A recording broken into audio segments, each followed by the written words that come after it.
大家好啊，歡迎大家收睇商機連線啊！我係節目主持人啊，今日講嘅 topic 係咩呢？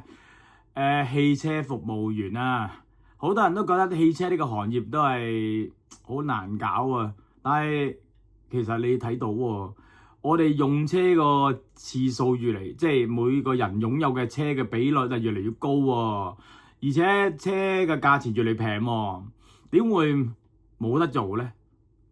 即係你哋要揾出佢適應社會嘅條件嚟結合。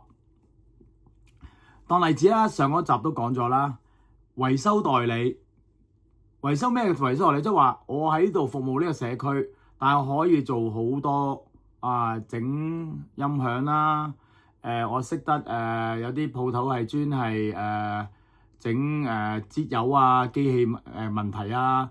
有啲係將你或者整個外箱啊，即係貼紙啊、油焗漆啊之類嘢啊。有啲專係同你做或者係換胎啊之類咁嘢。你係代理咗呢班人，造成我呢一個叫供應鏈。有啲屋邨真係冇呢啲供應嘅，唔係下下我喺旺角區喺旺角揾到呢啲供應商，或者土瓜灣揾到。喺荃灣揾到，但係有啲係真係山卡拉少少嘅，佢係需要有一個汽車服務員嚟將呢啲服務帶入去。而呢個汽車服務員唔單止佢有服務供應，佢亦都可以有產品供應。佢又有代理唔同嘅洗車水啦，佢有唔同嘅打蠟嘅嘢啦，亦都可以同你睇埋 internal 嘅抹啲皮啦，或者同你節油啊。或者換機油啊之類咁嘅嘢咧，佢可以代理啲嘢。另外，我提議汽車服務員可以做埋一啲供應鏈嘅嘢。供應鏈即係同外邊嘅供應商聯合咗。我揸住有5個維修，我有5個係貼紙嘅，俾人哋知道。咁你咧就點咧？就幫助你喺你附近的人做一個小區經營。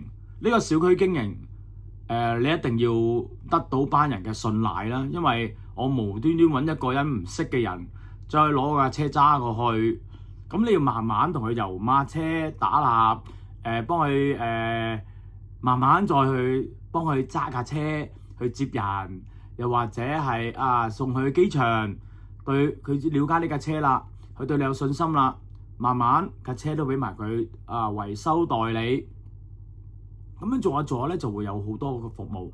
你慢慢你做到唔使多啊，10零個 family，你已經有一定嘅收入喺度裏面做。咁你每日咪朝頭早咪洗車咯，朝頭早洗車，夜晚打蠟，又或者又要夜晚洗車。咁早上你可以做咩咧？司機服務啦，可以接人哋翻工啦，係咪啊？接人翻工放學啦，又或者接人買餸啦。呢啲都係可以有個收費，你唔需要 full time 同佢做，你 part time 同佢做呢啲嘅服務。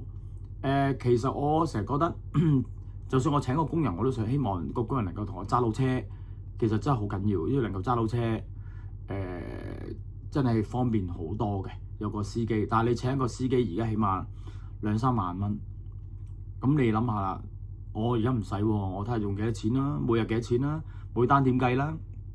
咁呢樣嘢其實都係可以發展一個商機嘅。咁我今日再講幾個新嘅 head point 啦。我成日都冇做嘅加玻璃水啦嘅服務啦，即係我覺得定期有人每個禮拜同你檢查洗車，順便加埋玻璃水好緊要啦。代辦保險啦，真係煩㗎。代辦保險你要揾人幫手，接人服務啦。頭先講啦，返工接太太、接機場。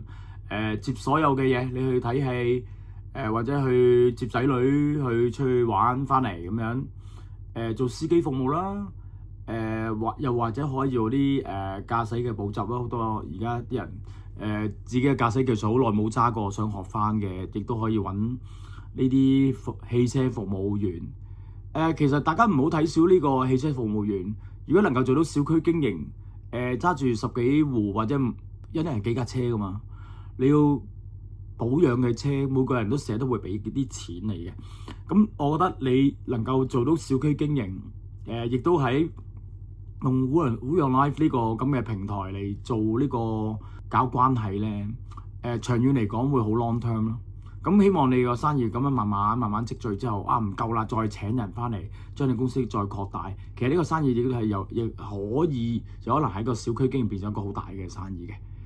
咁今日時間差唔多啦。我今日如果大家對以上嘅 hash point 有咩意見，有咩好嘅意見寫 email 俾我哋啦。info@yourlife.com